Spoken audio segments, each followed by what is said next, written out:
नमस्कार साथियों, मैं अजय कुमार। अब दुनिया के देशों के आपसी समीकरणों में कुछ इस तरह का बदलाव हो चुका है, कुछ इस तरह की निर्भरता बन चुकी है कि वर्ल्ड वॉर की संभावना बहुत कम, ट्रेड वॉर की संभावना बहुत ही ज़्यादा बनी रहती है। ट्रेड वॉर यानी इस आर्थिक युद्ध में प्रमुख हथियार के तौर पर टैरिफ का इस्तेमाल किया जाता है। टैरिफ एक तरह का टैक्स समझ लीजिए। अमेरिका के राष्ट्रपति डोनाल्ड ट्रंप की अब तक की राजनीतिक जीवन की एक पहचान टैरिफ वॉर भी है। वह धमकी भरे अंदाज में कहते फिरते हैं कि अगर अमेरिका के हिसाब से नहीं चले तो टैरिफ लगा देंगे, अगर डील अमेरिका के हिसाब से नहीं हुई तो टैरिफ लगा देंगे। ट्रंप ने यह घोषणा भी कर दी है कि दुनिया के किसी भी देश से अगर अमेरिका में एल्यूमिनियम और स्टील का इंपोर्ट होगा तो 25% की टैरिफ लगेगी। इसके साथ डोनाल्ड ट्रंप ने यह भी निश्चित किया है कि अगर दूसरे देश अमेरिकी प्रोडक्ट पर टैरिफ लगाएंगे तो अमेरिका भी पलटकर उन देशों से आने वाले प्रोडक्ट पर इंपोर्ट ड्यूटी बढ़ाएगा। तो चलिए इस वीडियो में विस्तार से समझने की यह कोशिश करते हैं कि आखिरकार यह टैरिफ वॉर क्या है। इंपोर्टेड प्रोडक्ट पर टैरिफ लगाने से टैरिफ लगाने वाले देश को क्या फायदा पहुंचता है और टैरिफ जिस पर लगता है उसको क्या नुकसान झेलना पड़ता है। जो टैरिफ लगाता है क्या उसे केवल फायदा ही झेलना पड़ता है या उसे नुकसान भी सहना पड़ता है, और जिस पर टैरिफ लगता है क्या जो टैरिफ उस पर लग रहा है उसे वो अपने फायदे में बदल देता है। तो भारत सहित दुनिया पर अमेरिका के जरिए छेड़े जा रहे इस टैरिफ वार का क्या असर पड़ेगा, इस पूरी बात को इस वीडियो में समझते हैं। टैरिफ एक तरह का टैक्स होता है, मूलतः एक तरह का टैक्स होता है। जब किसी देश को लगता है कि उसके घरेलू कारोबार को विदेशी कारोबार से आने वाली वस्तुओं से इतनी ज्यादा चुनौती मिल रही है कि घरेलू कारोबार कमजोर हो रहा है, तो वह देश अगर इंपोर्ट पर टैक्स नहीं लगा रहा है तो टैक्स लगा देता है, या टैक्स लगा हुआ है तो टैक्स पहले से ज्यादा बढ़ा देता है। इसे संरक्षणवाद की नीति भी कहा जाता है। अंग्रेजी में कहें तो इंपोर्ट पर इतना टैक्स बढ़ा देना कि घरेलू कारोबार को अपना कारोबार बढ़ाने का प्रोटेक्शन मिल जाए, मतलब प्रोटेक्शनिज्म की नीति। अगर एल्यूमिनियम और स्टील पर डोनाल्ड ट्रंप की सरकार ने 25% इंपोर्ट टैरिफ लगाने की बात की है तो इसका मतलब यह है कि अमेरिका के भीतर जिस देश से भी एल्यूमिनियम और स्टील इंपोर्ट होगा, सरकार उसकी कुल कीमत पर 25% का टैक्स वसूल करेगी। यानी अमेरिका के डोमेस्टिक बाजार में दूसरे देश से आने वाले स्टील और एल्यूमिनियम की कीमत बढ़ जाएगी, और अमेरिका के स्टील और एल्यूमिनियम के क्षेत्र में काम करने वाले कारोबारी को अमेरिका की तरफ से प्रोटेक्शन दी गई है। उसका व्यापार है, जो उसका कारोबार है वह आगे बढ़ेगा, जो चुनौती मिल रही है वह कम होगी।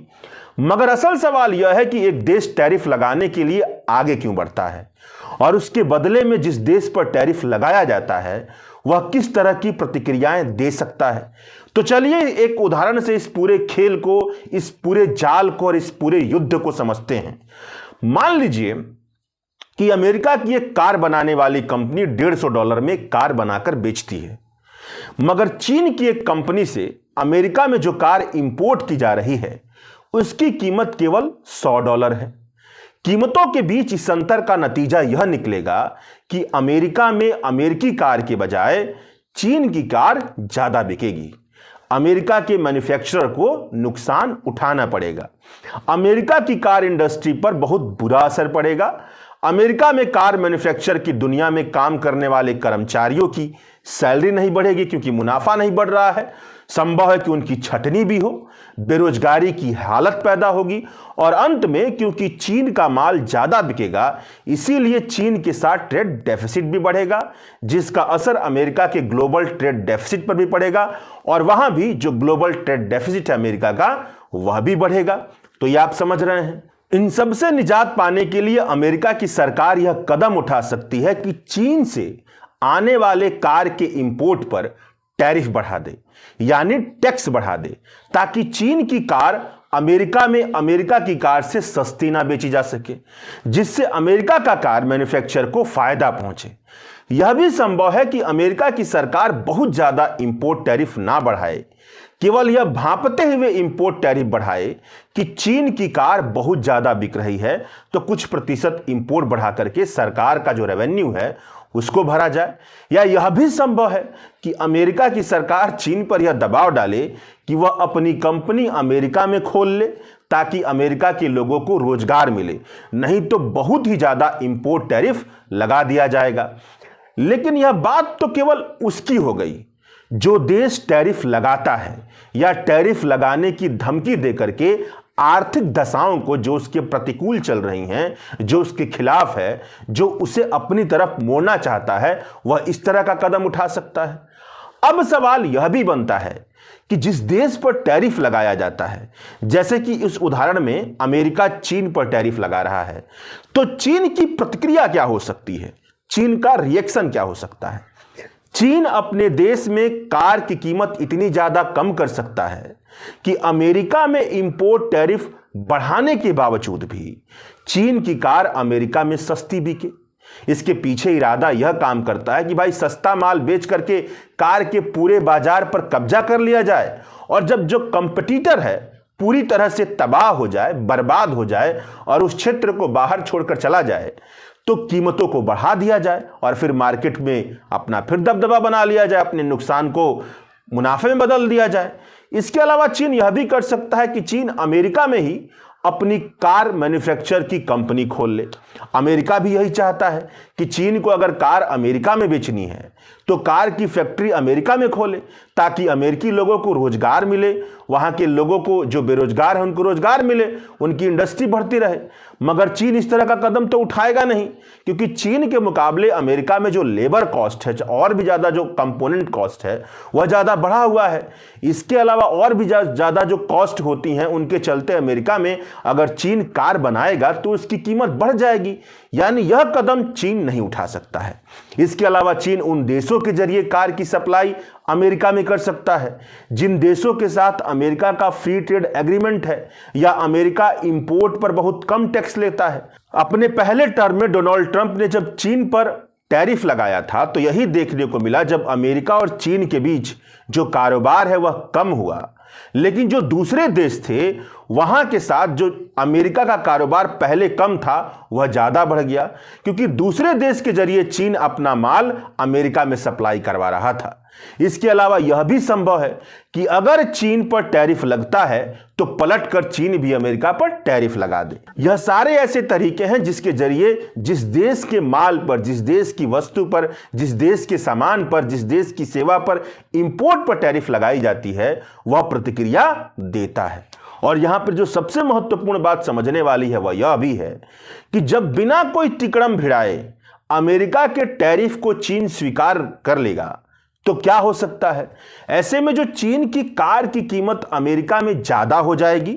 मान लीजिए कि टैरिफ लगाने के बाद जो चीन की कार की कीमत है अमेरिका में $200 हो गई, जबकि जो अमेरिका में कीमत है कार की, जो अमेरिकन मैन्युफैक्चरर बना रहे हैं, उनकी $150 आ रही है। तो अमेरिका में जो कार के मैन्युफैक्चरर हैं वह यह भी सोच सकते हैं कि वह अपनी कार को थोड़ा और कीमत उसकी ऊंची कर दें, $190 तक बढ़ा कर लेकर चले जाएं, क्योंकि ऐसा करने के बावजूद भी अमेरिका की जो कार की कीमत होगी वह चीन के कार से कम होगी। अमेरिका के मैन्युफैक्चरर को कार के प्रोडक्शन पर बिना किसी तरह का वैल्यूएशन और बिना किसी तरह का वैल्यू एडिशन किए बिना $40 का फायदा भी हो जाएगा। इस तरह से जो अमेरिका का मैन्युफैक्चरर है उससे फायदा भी होगा और ऐसी स्थिति भी पैदा होगी कि जो चीन के कार की कीमत है उससे कम उसकी कार की कीमत होगी। मगर इस तरह के फायदे से अमेरिका में किसी तरह का रोजगार नहीं पैदा होगा, केवल मैन्युफैक्चरर को फायदा पहुंचेगा, उसके जेब में पैसा पहुंचेगा, क्योंकि उसने तो किसी तरह का वैल्यू एडिशन किया नहीं, केवल देख करके मार्केट को अपना वैल्यू बढ़ा दिया, अपनी कीमत बढ़ा दी। और साथ में क्या होगा, जब कीमत बढ़ेगी तो इन्फ्लेशन भी बढ़ जाएगा, क्योंकि बिना किसी प्रोडक्ट के पैसे का प्रवाह जब बढ़ता है तो अंत में इन्फ्लेशन ही लेकर के आता है, यानी कि उसकी मार अमेरिका की जनता को झेलना पड़ेगा। तो यह भी देख रहे हैं आप कि जब प्रतिक्रिया कोई देश टैरिफ का देता है तो यह भी संभावना है कि जो देश टैरिफ लगा रहा है उसको ही नुकसान झेलना पड़े और उसके देश के आम लोगों पर महंगाई की मार ज्यादा बढ़ जाए। इतनी सारी जानकारी लेने के बाद अब आप समझ गए होंगे कि जब कोई देश टैरिफ लगाता है तो उसे किस तरह का फायदा होता है और किस तरह का नुकसान झेलना पड़ सकता है। अमेरिका ने अगर सभी देशों से इंपोर्ट होने वाले एल्यूमिनियम और स्टील पर 25% का टैरिफ लगाया है तो इसका मतलब यह बना कि अमेरिका ने किसी भी तरह की राउंड ट्रिपिंग से बचने के लिए सभी देशों पर 25% का टैरिफ लगाया है। मतलब ऐसा कोई संभावना ही ना बने कि भारत एल्यूमिनियम और स्टील को किसी दूसरे देश के जरिए अमेरिका में सप्लाई करवा दे, क्योंकि उस देश के खिलाफ भी 25% का टैरिफ लगा दिया गया है। इसीलिए डोनाल्ड ट्रंप ने किसी भी देश से अगर एल्युमिनियम और स्टील का इंपोर्ट होता है तो 25% का टैरिफ लगाने की व्यवस्था की है। अब सवाल यह बनता है कि इसका असर भारत पर कैसा पड़ेगा। भारत एक संप्रभु राष्ट्र है। अगर भारत से इंपोर्ट होने वाले एल्युमिनियम और स्टील पर टैरिफ लगता है तो भारत जैसी मर्जी वैसी प्रतिक्रिया दे सकता है। मगर आप सबको पता ही है कि संप्रभुता जो है वह केवल कहने के लिए है। कोई देश अर्थव्यवस्था के संबंध में कितना ताकतवर है, उसके पास ताकत कितनी है, इस पर निर्भर करता है कि उसकी जो संप्रभुता है वह कितनी मजबूत होगी। भारत जैसा देश चीन की तरह बहुत ही ज्यादा कठोर कदम नहीं उठा सकता, क्योंकि भारत की आर्थिक और तकनीकी क्षेत्र में जो अमेरिका पर निर्भरता है वह बहुत ही ज्यादा है। भारत चीन की तरह पलट करके अमेरिका के प्रोडक्ट पर टैरिफ नहीं लगा सकता है। यानी भारत के पास अमेरिका के साथ अपनी शर्तों पर, अपने कंडीशन पर लेन देन करने के, बार्गेनिंग करने के अवसर बहुत ही ज्यादा सीमित है। जब से अमेरिका ने एल्युमिनियम और स्टील पर 25% टैरिफ लगाने की घोषणा की है, तब से इस क्षेत्र के भारत के कारोबारियों के जो कारोबार के शेयर प्राइस हैं वह गिरते हुए दिख रहे हैं, क्योंकि उनके लिए अमेरिका का जो स्टील मार्केट है वह एक अच्छा खासा बाजार है और टैरिफ बढ़ने की वजह से आपको दिख ही रहा है कि वह जो बाजार है वह कम होता दिखाई दे रहा है।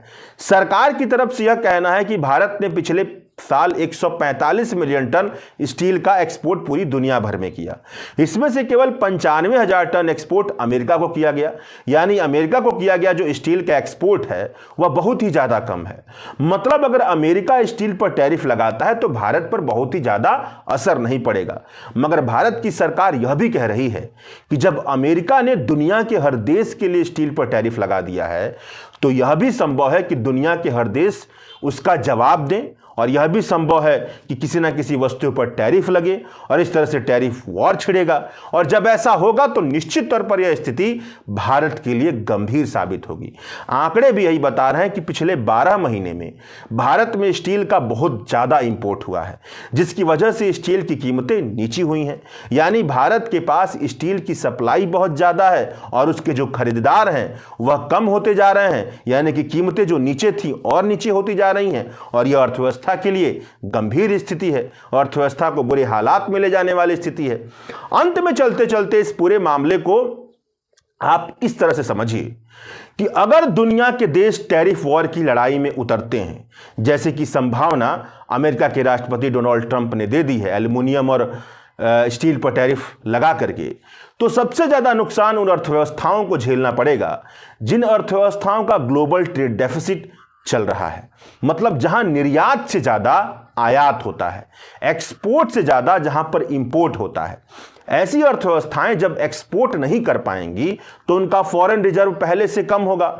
डॉलर के मुकाबले भारत में ही देख लीजिए कि जब डॉलर की सप्लाई कम होगी तो रुपए की जो कीमत बहुत ज्यादा गिर रही है और भी ज्यादा गिरेगी। और आप सबको पता है कि जब रुपए की कीमत नीचे गिरती है तो वह महंगाई लेकर के आती है, और जिसका असर हम सब पर पड़ता है, हर आम इंसान पर पड़ता है।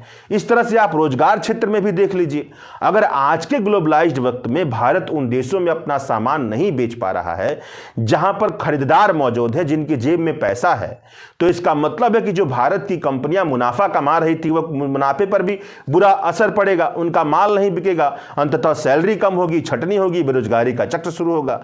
इस तरह से आप अनुमान लगाते जाइए तो आप समझ पाएंगे कि जब टैरिफ वॉर की लड़ाई चलती है तो किस तरह से दुनिया की अर्थव्यवस्थाओं से लेकर के दुनिया के आम आदमी तक उसमें पिसने लगते हैं। शुक्रिया।